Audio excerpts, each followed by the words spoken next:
Hello,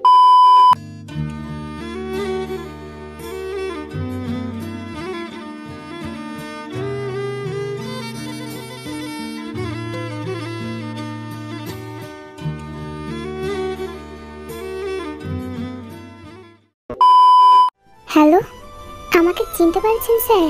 সতর্ক হলো Jungkook. কপালের ভাঁজগুলো আরেকটু কুঁচকে গেল, ঠোঁটের কোণায় কামড়ে ভেবেচিন্তে বলল, মিস্টার এসকে। মার্জিত গলায় সায় দিয়ে হালকা কেসে বলল, ইয়েস স্যার, আমি এসকে, মার্ডার কেস রিলেটেড। আপনি সম্ভবত বহুদিন আগে ইমেল করেছিলেন, আমি ব্যস্ততার জন্য দেখতে পাইনি। Sorry for my incompetence.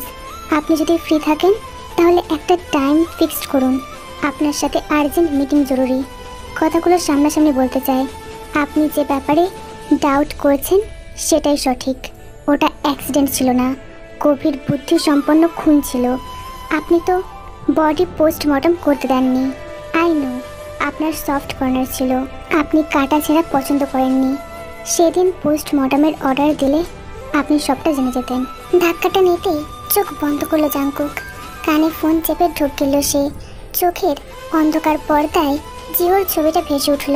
বিশেষ কিছু বলল না জাংকুক, কণ্ঠ স্বাভাবিক রেখে ছোট করে বলল, টাইম মেসেজ করে দেব, আজ রাখি। কলটা কেটে দিল সে। অমনি পিছন থেকে দুটো হাত আস্তে করে জড়িয়ে ধরল। আবেগময় কণ্ঠে উচ্ছ্বাস বলল, আপনার কোয়ার্টারটা খুব সুন্দর, সবচেয়ে বেশি সুন্দর এই বাড়িটার ছাদটা।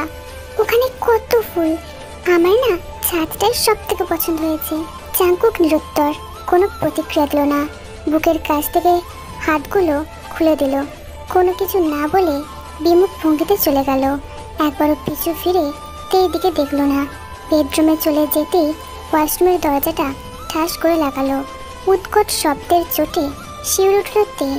তখনও অপ্রস্তুত ভঙ্গিতে তাকিয়েছিল সে, পুরো মুখে আশ্চর্যের ভেলকি। জাংকুকের সরিয়ে দেওয়া হাত দুটো এখনো অটল। রুমের বাইরে দাঁড়িয়ে থেকে থমকে রইল সে। একটু ভয় আর একটু জড়তার সাথে তাকালো। ছোট ছোট পা ফেলে সামনে এগোলো। রুমের চৌকাঠ পেরিয়ে ভিতরে ঢুকতেই ছোট্ট ঢোক গিলল। দরজাটা চাপানোর জন্য হাত বাড়িয়ে ঠেললো। আস্তে আস্তে দরজাটা বন্ধ হয়ে যাচ্ছে। রুমের চতুর্দিকে ক্রমশ শান্ত অবস্থা। বড় বড় জানলা দিয়ে শো শো করে বাতাস ঢুকছে। পর্দাগুলো হেলে দুলে লুটোপুটি খাচ্ছে। শাড়ির শেষ প্রান্তে খুঁট পাকাচ্ছে তে। কাঁচুমাচু ভঙ্গিতে বারান্দার দিকে চেয়ে আছে। দুপুরের পর সামনে যায়নি সে। খাবারের টেবিলে বসে থাকলেও জাংকুক তখন ব্যস্ত ছিল। বাইরে থেকে আসার পর জাংকুক বেশ চিন্তিত। কি নিয়ে গবেষণা করেছে তে জানে না। একটু পর মিনহোর সাথে কথা বলেছে, তাও কর্কশ কণ্ঠে ধমকের সাথে চেঁচাচ্ছে। মিনহোর অবস্থা এখন কতটা নাজেহাল সেটা চিন্তা করতে পারছে তে। এক একটা রাম ধমককে চুপসে যাচ্ছে সে। বেচারার জন্য মায়া হলো ওর। জাংকুককে আটকানোর পন্থা জানা থাকলে সুবিধা হতো। তে নিজেই যেখানে বেকুব বনে আছে, কেন ওর হাত দুটো ছুটিয়ে জাংকুক ইগনোর করলো? কেন ওয়াশরুমের দরজাটা বিকট শব্দ করে লাগালো? খাবারের টেবিলে অপেক্ষা করার পরও কেন এলো না? তে অবশ্য জানে না। বারান্দা থেকে উচ্চ কণ্ঠের হুঙ্কার ভেসে আসছে। কণ্ঠের ঔদ্ধত্যতা দেখে সাহস পাচ্ছে না সে। যদি জাংকুক চটে যায়, যদি বিরক্ত হয়ে ক্ষোভ দেখায়, কিন্তু কেন রাগ করছে জাংকুক? তে তো এমন কোনো দোষ করেনি যার জন্য ভয় পাওয়ার দরকার। বাইরে পড়ন্ত বিকেল, বারান্দাটা খোলামেলা। রেলিংয়ের কাছে দাঁড়িয়ে খুব শান্তি লাগছে। দূর থেকে দেখা যায় শহর, অদূরে যানবাহন চলছে। এখান থেকে সেটা যেন পিঁপড়ের মতো লাগছে। আকাশে তাকালে প্রাণ জুড়িয়ে যায়। সূর্যাস্তের দৃশ্যটা চমৎকার, কোনো উপমা দিয়ে ব্যাখ্যা করা মুশকিল।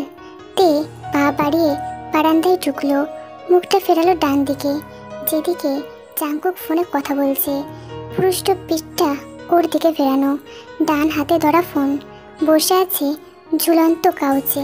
গায়ে কালো স্ট্রিপের অফ হোয়াইট শার্ট। শার্টের বোতাম বোধহয় লাগায়নি।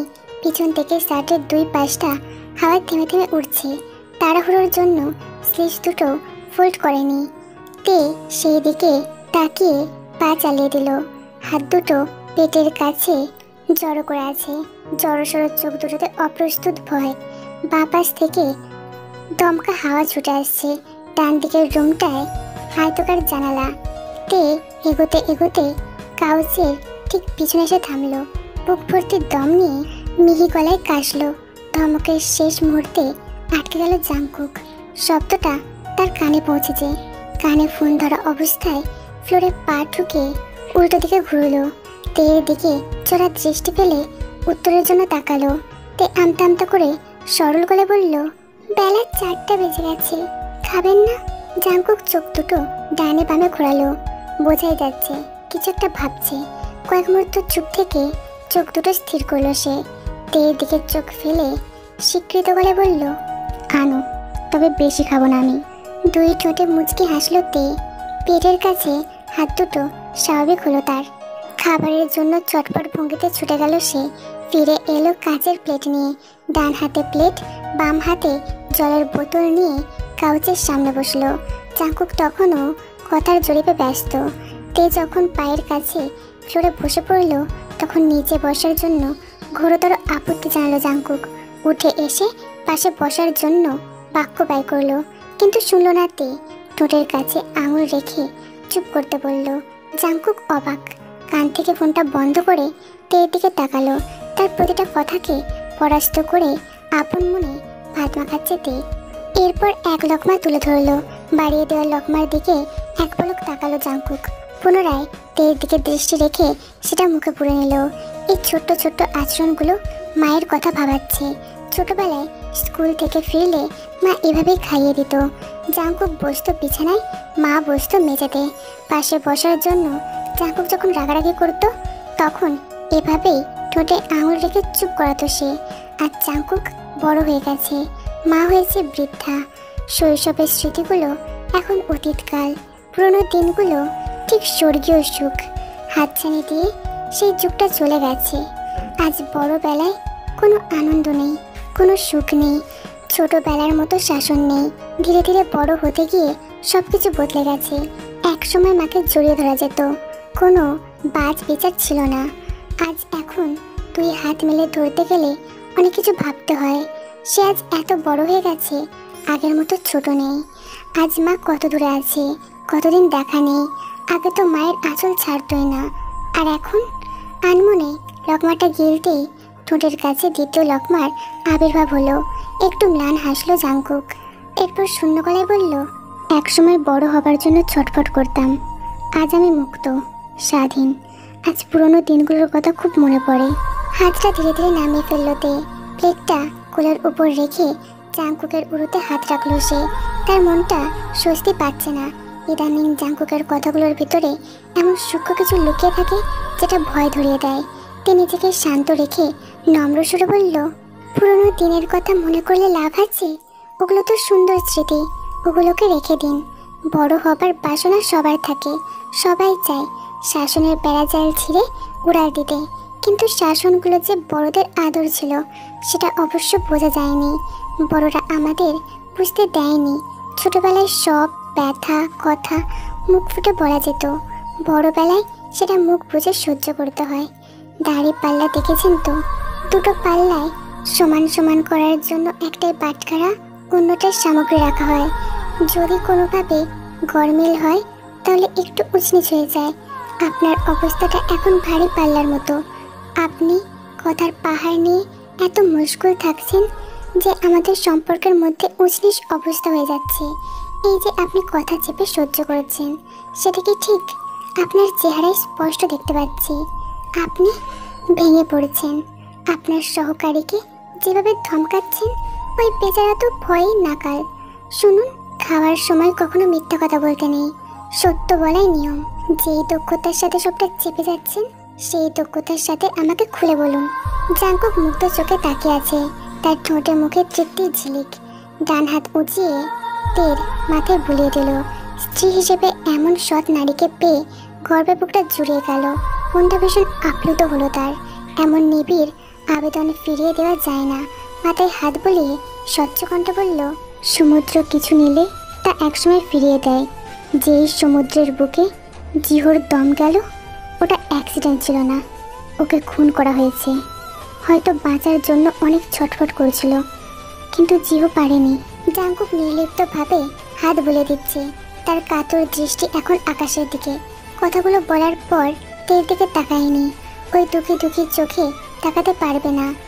আপন কারোর দুঃখ দেখা খুব মুশকিল। উপর দিয়ে স্বাভাবিক দেখাচ্ছে, কিন্তু ভিতর ভিতর পুড়ে যাচ্ছে সব। জাঙ্কুকের মনে হলো এই নিয়মটা শুধু সরল মানুষের জন্যই খাটে। তারা আপন জনের দুঃখ নিতে পারে না। যদি তে সামনে না থাকতো তবে তার চোখ দিয়েও দুপোটা অশ্রু গড়িয়ে পড়তো। কিন্তু সে স্বাভাবিক, যেন কিছুই হয়নি। এরকম ঘটনা যেন অহরহই ঘটে। কানে দুই একবার নাক টানার শব্দ পেল, তবুও সেই দিকে দৃষ্টি দিল না। এরপর দ্বিতীয় যে শব্দটা পেল সেটা শোনার সাথে সাথেই মুখ নামালো সে। খাওয়াটা শেষ করুন, খাবার নষ্ট করবেন না। জাঙ্কুক কোনো আপত্তি করলো না, চুপচাপ ছোট ছোট হাতের লকমাগুলো নীরবে খেয়ে নিল। তের চোখ মুখ বড্ড লাল হয়ে আছে। নাক টানার শব্দ হলেও ফিস ফিস জাতীয় আওয়াজ নেই। চোখ থেকে টপ টপ করে অশ্রু ঝরছে। মুখ একদম স্বাভাবিক, যেন খাইয়ে দেওয়াটা মুখ্য কর্ম। অন্যদিকে হুঁশ জ্ঞান নেই। এরকম মুহূর্তের জন্য বোধহয় রবীন্দ্রনাথ ঠাকুর লিখেছিলেন, যারা শান্ত রূপে সহ্য করে তারা গভীরতর রূপে আহত হয়। জীবনের প্রতিটা ক্ষণ এখন বাঁক নিচ্ছে, মোড় নিচ্ছে অজানা পথের দিকে। এই পথের দিশা কোথায় গিয়ে ঠেকবে কেউ জানে না। তে কথাগুলো মেনে নিয়েছে। সে এখন শান্ত। জাঙ্কুককে একটা প্রশ্ন করেনি। রান্নাঘরে এটো প্লেটটা রাখতে গিয়ে চোখ থেকে টলটল করে অশ্রু পড়ছিল। মুখ চেপে শব্দটা আটকে নিয়েছে সে। তার যতটা যন্ত্রণা হচ্ছে এর চেয়ে কঠিন যন্ত্রণা জাঙ্কুকের হচ্ছে। এই নির্মম সত্যটা জানার পর উনি নিশ্চয়ই থেমে নেই। ফোনের উপর ফোন করার বলে। তে যদিও খুনের ব্যাপারে শক্ত কিছু জানে না, কিন্তু খুনটা কে করতে পারে সেটা সে আজ করেছে। এবার হচ্ছে দেখার পালা। তে চোখের জল মুছে স্থির হয়ে রইল। কি কারণে জীবর করুণ দশা হলো জানতে চাই সে। তথাকথিত কি কারণ আছে এর পিছনে? এটা কি প্রতিহিংসা, না অর্থের লোভ?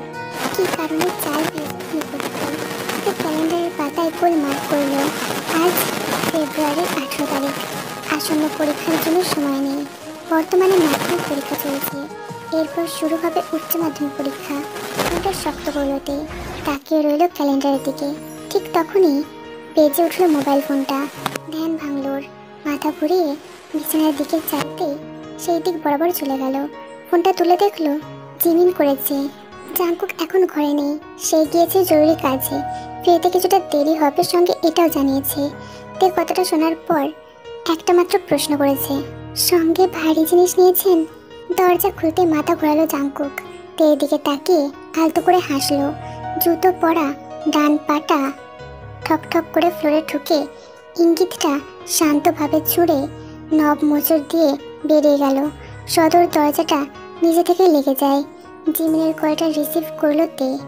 প্রথম শব্দটা সেই বলল, বুবু এখন কেমন আছো? জিমিন এক রাশ দুঃখ নিয়ে বলল, আছি কোনো রকম। এখন তো হাঁটা চলাই করতে পারি না। পেটের বাবুটা এত যন্ত্রণা দেয় যে কি বলবো। রাতে ঘুমাতে পারি না। তোর কথা বল, তুই কেমন আছিস? ওখানে সব ঠিকঠাক তো? তে যথাসম্ভব প্রফুল্ল কণ্ঠে বলল, শান্তিতেই আছি বুবু, এখানে কোনো সমস্যা নেই। শুধু একটা ব্যাপার খারাপ লাগছে, উনি যখন বাইরে যান তখন বাড়িটা পুরো খালি থাকে। যেদিকে তাকাই শুধু ভয় ভয় লাগে, গা ছমছম করে, কিচ্ছু ভালো লাগে না। ফিক করে হেসে ফেললো জিমিন। হালকা রাগানোর জন্য থেকে বলল, কি রে, বিয়ে তো আমার আগে করলি, এখনো আদর ফাদর আবদাই করলি না?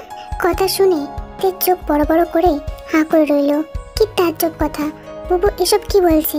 তে সঙ্গে সঙ্গে কপট রাগ দেখে বলল, ছি ছি বুবু, এসব কি বলছো তুমি? তুমি দেখছি লজ্জা শরম সব ধুয়ে ফেলেছো। জিমিন হো করে হাসতে বলল, ও মা, তুই লজ্জা পাচ্ছিস? তোর কি এখনো লজ্জা পাওয়ার বয়স আছে? এই যে জাঙ্কুক ভাইয়াকে চিনলি, এরপর থেকে তো তার কাছে লোকাস। বাড়ির ঘটনাও দু একটা শুনলাম। মরিচ পুড়িয়ে কি জঘন্য শিক্ষা দিলি। আবার আবার নাকি রান্নাঘরে খুচুর মুচুর করেছিস। ডিফেন্সের ব্যাটারা সারা বছর দূরে থাকে, তবে ওদের মনে প্রেম বেশি। তার উপর কমলমতি বউ তুই। আহারে, তুই জিতে গেছিস রে তে, তুই জিতে গেছিস। রাগে কঠিন হতেই হেসে দিল তে। ডান হাতে কপাল চাপড়ে চোখ বুজে ফেললো। ওপাশ থেকে জিমিন বকবক করে যাচ্ছে, এপাশ থেকে তে সব শুনে হাসছে। হঠাৎ সদর দরজায় ঠকঠক শব্দ হলো। তে হাসি থামিয়ে কৌতূহলের চোখে রুমের বাইরের দিকে তাকালো। শব্দটা বাইরে থেকে আসছে। আবারও ঠকঠক শব্দটা হলো। এবার স্পষ্ট শুনেছে তে। চট করে বসা থেকে উঠে দাঁড়ালো। জিমিন এখনো কথা বলে যাচ্ছে, সেই দিকে মনোযোগ নেই তের। সে এখন দরজার দিকে চেয়ে আছে, কানে ফোন আটা অবস্থায় নিচু কণ্ঠে বলল, কয়টা কাটো বুবু, কে যেন এসেছে, দরজায় খটখট করছে। চমকে গেল জিমিন, তৎক্ষণাৎ সাবধান করে বলল, এই ভাইয়া কি দারোয়ান রেখে যায়নি? তুই ফট করে দরজা খুলিস না, এই দাঁড়া, কে সেটাকে জিজ্ঞেস কর। তুই স্থির চোখে দরজার দিকে এগোচ্ছে। কয়েক কদম দূরে আছে দরজাটা। জিমিনের চাপা উদ্বেগ কণ্ঠ শুনে তে ওকে আশ্বস্ত করলো। রয়ে শুয়ে বলল, চিন্তা করো না বুবু, উনি শুধু দারোয়ান না, গার্ডসও লাগিয়েছেন। বাড়ির সামনে দুটো, পিছনে দুটো, মোট 4টে লোক রাইফেল হাতে নিয়ে পাহারা দিচ্ছে। জিমিন তবুও শান্ত হলো না। বিপদ কখনো বলে কয়ে আসে না। তে এখন একা আছে, যদি কিছু হয়। জিমিন প্রচণ্ড ভয় নিয়ে কিছু বলতে যাবে, ঠিক তখনই তের গলা ভেসে এলো, কিন্তু কথাটা যেন ওকে না, অন্য কাউকে বলছে। কলটা কাটেনি এখনো, সবটা শুনতে চায় জিমিন। আবারও পেটের পীড়াটা বাড়ছে, ব্যথায় কপাল কুঁচকালো সে। পা হাতে ফোলা পেটটা বোলাতে বোলাতে ঠোঁট কামড়ে রইল। এখনো ভয়ে কান থেকে ফোনটা সরায়নি। তে যেন বলছে, চিঠি? এই চিঠি কে পাঠালো? এখন কি চিঠির যুগ নাকি? আমার কোনো আত্মীয় তো চিঠি লেখে না, এটা কোথায় পেলেন? জিমিন চুপ করে শোনার চেষ্টা করলো। ও ব্যাস থেকে একটা মোটা কণ্ঠে সে শুনতে পেল, এটা ফেলে দেবেন না ম্যাম, এটা রেখে দিন। এটা আপনার জন্য না, এটা মিস্টার জন স্যারের জন্য, যেটা এসেছে শহর থেকে। বাড়ির নাম স্বপ্নমহল। আপনি বাইরে বেরোবেন না, দরকার পড়লে আমাদের ডাকবেন। প্রচন্ড ভয় পাচ্ছে তে। কোথা থেকে এসেছে, কে লিখেছে? এই ধরনের কার্যকলাপ ভয় ধরিয়ে দিচ্ছে। এত গুপ্তভাবে কাজ কেন? কিসের জন্য? কিসের প্রয়োজন এটা? তে এলোমেলো চিন্তায় অপেক্ষা করতে বসলো। ঘড়িতে এখন বিকেল 5টা। ডান হাতে তামাটে রঙের খাম, উপরে বড় বড় অক্ষরে বোল্ড হরফে লেখা জে কে। লেখাটায় বৃদ্ধাঙ্গুল ছুঁয়ে তে মোবাইলের দিকে তাকালো। একদম দেরি না করে বডিগার্ড জিহাদকে ফোন করলো। কলের টিউন যেতেই ঢোক গিলল তে। সময় অপেক্ষা না করে রিসিভ হলো ফোনটা। ম্যাম, কোনো প্রয়োজন? ভিতরে আসবো? তে হুলস্থুলু ভঙ্গিতে জবাব দিল, আসতে হবে না, শুধু এটা বলুন আমি চিঠিটা খুলতে পারবো কিনা। আপনার স্যার এখনো আসেননি, চিঠিটা আমার কাছে গুরুত্বপূর্ণ লাগছে। লোকটি খুব ভেবেচিন্তে হালকা গলায় বলল, জি ম্যাম, স্যারের অনুপস্থিতিতে আপনি ওনার কাজে হস্তক্ষেপ করতে পারবেন, এই ধরনের অর্ডার আমরা পেয়েছি। এতে সমস্যা নেই, আপনি চিঠিটা খুলুন। তে খুব শান্ত মনে খামের মুখটা ছিল। খামটা কোলের উপর রেখে চিঠির ভাঁজটা খুলল। বুকটা দুরু দুরু করছে। চিঠির পাতায় হুমকিস্বরূপ কিছু লেখা। কোনো ভয়াবহ সন্ত্রাসী সতর্ক বার্তা পাঠিয়েছে। খুনের জন্য আগাম বার্তা পাঠালেও আশ্চর্য হবে না সে। চাকুকের কর্মকাণ্ডের পেছনে শত্রু থাকাটা অস্বাভাবিক কিছু না। তে 2 হাতে চিঠিটা মেলে চোখের সামনে ধরল। স্পষ্ট ভাষায় সেখানে লেখা আছে, জাঙ্কুক সাহেব, খবর পেলাম আপনি কোয়ার্টারে উঠেছেন, রাস্তায় অ্যাটাকের শিকার হয়েছেন, কিন্তু সুস্থ আছেন। ভাবিকে আমার সালাম। আপনার সাথে দেখা করাটা খুব জরুরি। আপনি খুব বাজেভাবে ফেঁসে যাচ্ছেন ব্রাদার। কেসটায় তদন্ত করতে গেলে অনেক বিপদ।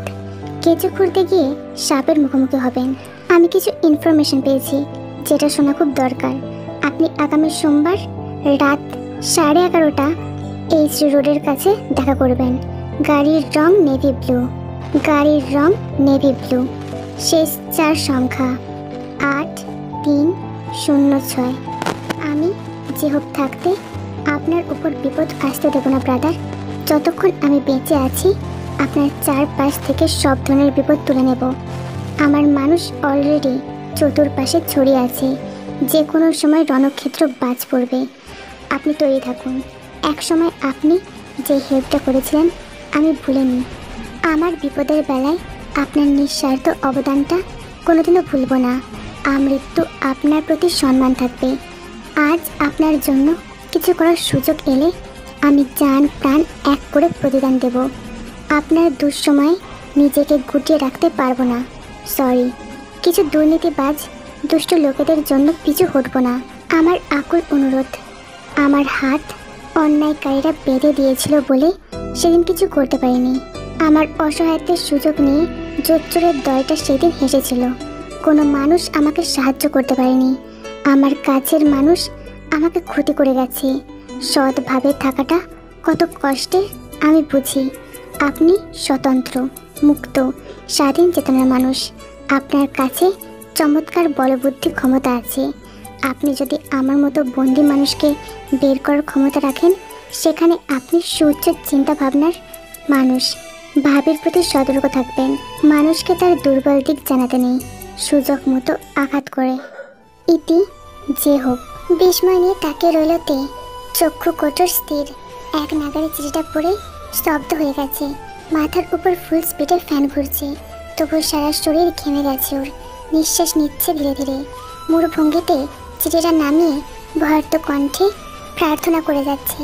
এত কিছু কোনোদিনও ভাবেনি সে। এত ক্রূরতার সাথে মাথা ঘামায়নি। আজ তার মাথাটা বড্ড এলোমেলো হয়ে গেছে। জীবনের গতিধারা কতটা সরল, যেটা মানুষ ভাবে, অথচ আদৌ সেটা কি সরল? সরল নয় বলে আমরা এর মধ্যে সাদামাটা গল্প খুঁজতে যাই। কোথাও একটু আনন্দের উৎস পাবো, সেই দিকে আকৃষ্ট হই। আর জাঙ্কুকের প্রতি মন দুর্বল হচ্ছে। অদ্ভুত কারণে তার প্রতি করুণার উদয় হচ্ছে। একটু একটু করে অসহায় অনুভূতিটা বাড়ছে যেন। বেপরোয়া ভঙ্গিতে চলা শক্ত মানুষটা সবার কাছে যেমনই হোক, তার কাছে নরম সুলভ মানুষ। তার কাছে একটা সবুজ পাতার ন্যায় মনোরম কেউ। ঠোঁট জোড়ার সরল হাসিটা যখন দেয়, তখন মনে হয় বাতাসে দুলতে থাকা নব্য ফুলের মতো স্নিগ্ধ। সেখানে কোনো মিথ্যা নেই, কৃত্রিমতার ছোঁয়া নেই, অভিনয়ের লেশ নেই। সে যেন নিজের সরল মূর্তিটাকে তের কাছে সঁপে দেয়। আপ্রাণ সুরে বলে, আমাকে পরম আহ্লাদের যত্ন করো, দিন শেষে আমি তোমারই হব। চোখ দুটো বন্ধ করলো তে। মনের ভিতর ভয় সংসার কুণ্ডলী পাক খাচ্ছে। গোটা সূর্যটা অস্ত গেল। দিনের শেষ আলোটা নিভে অন্ধকার হলো। আকাশে ছড়িয়ে পড়ল বেগুনি রঙের আভা। নীরে ফেরা পাখি নীরে ফিরছে। তারও ইচ্ছে হয় তল্পে তল্পা গুটিয়ে বাড়ি ফিরতে, কিন্তু ডিউটির জন্য সম্ভব হয় না। জাঙ্কুক নীরবে আকাশ থেকে দৃষ্টি সরিয়ে সামনের দিকে চাইল। পাকা রাস্তার দুই ধারে ল্যাম্পপোস্টের আলো জ্বলছে। বর্তমানে ড্রাইভে আছে মিনহো। জাঙ্কুক সদা সর্বদার মতো পায়ের উপর পা তুলে ভাবুক স্টাইলে গাড়িতে বসে আছে। তার পুরো ব্যক্তিত্বে যেন সৌম্যতার ছাপ। তার ধারালো দৃষ্টিটা এখন মিনহোর উপর বর্তমান। সূক্ষ্ম জিনিসটা ধরতে পেরে অকথ্য গলায় বলল, অকারণে স্পিড তুলতে নিষেধ করেছি। লাস্ট ওয়ার্নিং মিনহো, অর্ডার না মানলে গাড়ি থেকে ধাক্কা দিয়ে ফেলে দেবো। হঠাৎ এ ধরনের নির্দেশ শুনে বিষম খেল মিনহো। চোখ দুটো এক পলকের জন্য লোকে মিররে তাকালো। পিছনে থাকা রাগী মুখটা দেখতে পেয়ে খাটো সুরে বলল, সরি স্যার, আর হবে না, খেয়াল রাখবো।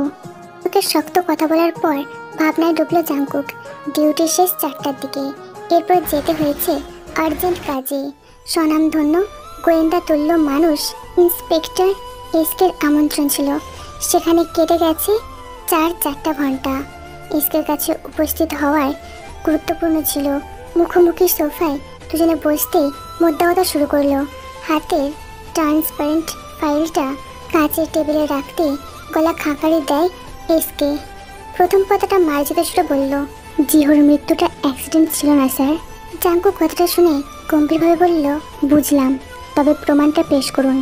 লোকটা মাথা নাড়িয়ে সম্মতি জানালো। ফাইলটা খুলে কিছু কাগজ এগিয়ে দিয়ে বলল, এই ফাইলে পোস্টমর্টমের রিপোর্ট আছে। যদিও কবরস্থ লাশ থেকে কোনো ক্লু পাওয়া যায় না, তবে এটা নিশ্চিত ঘটনা পরিকল্পিত খুন ছিল। এখানে মগজাস্ত্র ব্যবহার করা হয়েছে, শক্ত ইনস্ট্রুমেন্ট ব্যবহার করা হয়নি। কোনো ছুরি, কাঁচি, পিস্তলে এ ধরনের কোনো জিনিস ইউজ করা হয়নি। ফাইলের কাগজের চোখ পেলালো জাঙ্কুক। প্রতিটা অক্ষর মন দিয়ে পড়তেই অন্যদিকে এসকের কথা শুনছে। সে কাগজে হাইলাইট করা একটা লাইন দেখিয়ে দিয়ে বলল, এটা একটু খেয়াল করুন স্যার, এখানে ক্লিয়ার রেফারেন্স দেওয়া আছে। ওকে এমন কিছু খাওয়ানো হয়েছিল যেটা কিছু সময়ের জন্য ওর নার্ভগুলোকে দুর্বল করে দেয়। এটার সাইড এফেক্ট বডিতে পড়েছে।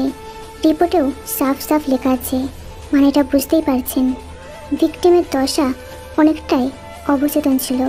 ওই সময় আপনাকে যাই বলা হবে আপনি চুপচাপ সেটা মানতে বাধ্য হবেন। আপনারা সেদিন সমুদ্র সৈকতে নেমেছিলেন, সেদিনও একটা ঘাপলা হয়েছে। সি বিচের ঠিক যেই জায়গাটায় নিষেধাজ্ঞা থাকে, যেখানে কাউকে যেতে দেওয়া হয় না, জিহো সেখানেই ডুবেছে। ওই জায়গাটা সিল্ড করা জায়গা। ফাইলের পরের পৃষ্ঠায় একটা ম্যাপ আঁকা আছে, সেখানে দেখবেন রেড ফ্ল্যাগ দেওয়া একটা মার্ক। এটাই সেই জায়গা। এখানে কিছু লোক পাহারায় থাকে, তবে মাঝে মাঝে জায়গাটায় কেউ না এলেও পাহারাদাররা উদাসীন হয়ে যায়, তারা অন্য কাজে ব্যস্ত হয়ে পড়ে। আপনার স্টেটমেন্ট মোতাবেক আপনি সাঁতার কেটে যেখানে যাওয়ার চেষ্টা করেছিলেন, কিন্তু পথিমধ্যে থেমে যান, দেন ব্যাক করলেন। স্যার, এবার আপনাকে আরও একটা তথ্য দিই। 2 হাতে ফাইল থেকে চোখ সরিয়ে সরাসরি লোকটার দিকে তাকালো। লোকটা ডান হাতের মুঠোটা ঠোঁটের কাছে এনে হালকা কাশি দিয়ে বলল, আদিতাই একজন ভাড়াটে খুনি। আমি সিক্রেট সোর্স থেকে জানতে পেরেছি সে লাখখানেক টাকার বিনিময়ে কাজটা করেছে। এই ধরনের কর্মকাণ্ডের সাথে বহু আগে থেকেই যুক্ত। অনেককে সে টুকরো টুকরো করেছে, কিন্তু প্রশাসনের দুরবস্থার জন্য কোনোদিনও শাস্তি পায়নি। ওর ফার্স্ট টার্গেট কিন্তু জিহো ছিল না, টার্গেট ছিল একটা মেয়ে। আমার ধারণা আপনিও সেই টার্গেট সম্বন্ধে আগে থেকেই জানতেন। 2 চোখ বিচক্ষণ দৃষ্টিতে একে অন্যের দিকে নিবদ্ধ। ফাইল ধরা অবস্থায় তাকিয়ে আছে জাংকুক। লোকটার দূরদর্শী বুদ্ধিকে বাহবা দিতে হয়, অনেক কিছু অনুমান করে ফেলেছে সে। জাংকুক ফাইলটা বন্ধ করে নিরুদ্বেগ গলায় বলল, হ্যাঁ, মেয়েটা আমার ওয়াইফ। ওকে টার্গেট করা হয়েছে এটা আমি জানতাম। শেষ পর্যন্ত সব আমার কন্ট্রোলেই ছিল, কিন্তু কোন ফাঁকে সামান্য ভুলটা হয়ে যায় ধরতেই পারিনি। জিহো কখন চোখের বাইরে চলে যায় ওই হিসেব মেলানো দুষ্কর। খুনির হাতে কমপক্ষে 5 থেকে 7 মিনিটের মতো সময় ছিল, যা করার ওইটুকু সময়ের ভেতরে করেছে। লোকটা মনোযোগ দিয়ে শুনল, শার্টের বুক পকেট থেকে ভাঁজকৃত কাগজটা জাংকুকের দিকে বাড়িয়ে দিয়ে বলল, আপনার মা থাইরয়েড রোগী, এটার জন্য ওনাকে প্রায় বিদেশে যেতে হয়। আপনার বাবা যে উইলটা করে গেছেন সেখানে আপনি সমস্যা করেছেন। এই ধরনের সমস্যা ব্যতিক্রমভাবে দেখছি। আজীবন দেখলাম সম্পত্তির লোভে ভাইকে কত কিছুই করে ফেলে, খুন করতেও দ্বিধা করে না। আর আপনি নিজের নাবালক ভাইয়ের জন্য নিজের অংশটাই ছেড়ে দিয়েছেন। জিহো কি এটা জানতো? জাংকুক বিষণ্ণটা হাসলো। ভাই নিঃশ্বাস ছেড়ে করুণ হাসিতে বলল, নিজের সন্তানের মতো আদর করেছি তো, এজন্য কোনোদিনও হিংসা করতে পারিনি। আমাকে ভাই বলে ডাকতো। স্কুলের গার্ডিয়ান হিসেবে আমার পরিচয়টা বাবার আগে দিত। ওর জন্য বাবার উইলে নিজের অংশ চাইনি। যদি কখনো আমার ভিতর হিংসা ঢুকে যেত, যদি কখনো ওর অংশের প্রতি খারাপ চিন্তা ঢুকতো, তখন কি করতাম আমি? ভাইয়ে ভাইয়ে দ্বন্দ্ব লেগে যেত। আমি নিজেই ক্ষমা করতে পারতাম না। আমি তো বাবার ভালোবাসাটা পেয়ে গেছি, কিন্তু জিহো তো কোনোদিনও পেল না। তাই ভাবলাম আমার অংশে বাবার যতখানি উইল জুড়ত ওটা ওর নামে কনভার্ট করে দিই। কিন্তু কে জানতো দিন শেষে জিহোটাই থাকবে না। লোকটা তার মুখ নিচু করলো, কি বলে সান্ত্বনা দেবে যায় না। জাংকুকের ফ্যাকাশে হাসিটা অনেক কিছুই বোঝাচ্ছে। কতখানি দুঃখ পেলে শোকের কথাটা হাসি দিয়ে বলছে। লোকটা ফাইলের কাগজ গোছাতে গোছাতে বলল, স্যার, আমরা মানুষকে মানুষ মনে করি না, মনে করি পশু। মানুষ মনে করলে ভুলেও খারাপ কথাটা বলতে পারতাম না, চিন্তা করতাম 10 বার। খুন। জাংকুক কথাগুলো শুনলেও কিনা বোঝা গেল না। দূরে কোনো শূন্য দৃষ্টিতে তাকিয়ে আছে সে। এক অদ্ভুত হিংস্রতার সাথে বিড়বিড় করে বলল, ডু অর ডাই, করেঙ্গে ইয়া মারেঙ্গে। হয় করব নয় মরব, ছেড়ে দেব না কাউকে। স্যার, কোয়ার্টার এসে গেছে। ঝটকা মেরে চোখ খুলল জাংকুক। ভাবনার চমক ভাঙতেই চারপাশে তাকালো। মিনহো ড্রাইভিং সিট থেকে পিছু ফিরে তাকিয়ে আছে। ডান পাশে দরজাটা খুলে বাইরে বেরোলো জাংকুক। মাথা থেকে ইউনিফর্মের টুপিটা খুলতেই ভিতরে প্রবেশ করলো সে। সঙ্গে সঙ্গে কালো পোশাকের 2 জন রাইফেলধারী গার্ড পাঠকে স্যালুট করলো। সম্মতি জানালো জাংকুক। টুপিটা বাঁ হাতে বগল দাবা করে কলিং বেলটা টিপলো। কি ব্যাপার, এখনো দরজা খুলছে না কেন? জাংকুক আবারও কলিং বেলটা টিপলো। অপেক্ষা করলো কিছুক্ষণ, কিন্তু না, দরজা তো খুলছে না। আবারও ছাদে গিয়ে ঘোরাঘুরি করেছে নাকি? কি মুসিবত রে বাবা, এই রাতেও ছাদে যাওয়া লাগে? চুল ছেড়ে ঘোরাঘুরি করতে দেখলে ইচ্ছা মতো বকবে। গরমে হোয়াইট ইউনিফর্মের শার্টটা ভিজে আছে। জাংকুক এক্সট্রা চাবির জন্য যেই ব্যাক পকেটে হাত দেবে তখনই ভুতুরে কায়দায় দরজাটা খুলে গেল। তখন জাংকুক পকেটে হাত ঢোকানো অবস্থায় খোলা দরজার দিকে তাকিয়ে আছে। স্থির দৃষ্টিতে তাকিয়ে থাকতে হঠাৎ মেয়েলি সুরে গেয়ে উঠল কেউ, जिंदगी एक सफर है सुहाना, यहाँ कर क्या हो किसने जाना। জাংকুক অবাক হয়ে তাকাতেই হুট করে বাইরে উঁকি দিল আয়ু। একগাল হাসি দিয়ে তাকাতেই আয়ু পিছন থেকে আরো দুটো মিষ্টি মুখ উঁকি দিল। আয়ু, আইরিন সবাই মেয়েলি কণ্ঠে আনন্দের সাথে গেয়ে উঠল। জাংকুক প্রচন্ড খুশিতে আশ্চর্য হয়ে গেছে। আনন্দের সাথে উচ্চ কণ্ঠে বলে উঠল, তোরা এখানে? ওরা জাংকুকে কিছু বলতে দিল না। এবার তাল মিলিয়ে ইয়োনু, সুবিন আর সুগাও গেয়ে উঠল। জাংকুক কয়েক মিনিটের জন্য সবকিছু যেন ভুলে গেছে। ওদের আকস্মিক আগমনে সে বাক্যহারা। চিনির ধাপে পা ফেলে উঠতেই দরজাটা পুরোপুরি খুলে গেল। হাসিতে খুশিতে সকলে একসঙ্গে ছুটে এলো। জাংকুক সরল হাসিতে প্রফুল্ল হতেই হাত দুটো মেলে দিল। সবাই একযোগে হুড়মুড় করে চাপে ধরল জাংকুককে। চতুর্দিক থেকে শক্ত বন্ধনে আটকে ধরলো। তারা খেয়ালই করলো না জাংকুক প্রচন্ড ঘেমে গেছে। তক্কাই করলো না ওর ঘামে জবজবা ইউনিফর্মটা। সবাই একে অপরকে জড়িয়ে ধরতে গিয়ে হঠাৎ নীরব হয়ে গেল। পিনপত নীরবতার উল্লাসটা করিডোরে থেমে গেল। বেডরুমের কাছে জিন তে একসঙ্গে দাঁড়িয়ে আছে। সেখান থেকে ওদের পুরো দৃশ্যটা দেখতে পাচ্ছে। কোনো এক অজানা কারণে সবাই মুখ লুকিয়ে কাঁদছে। নিঃশব্দে প্রতিটা চোখের অশ্রু ঝরছে। হয়তো তাদের চোখে সেই দিনের স্মৃতিটা ভাসছে, যেদিন তারা সমুদ্রমুখী হয়েছিল। সেদিন তাদের সাথে আরও একজন ছিল, যে আজ সকলের মাঝে অনুপস্থিত।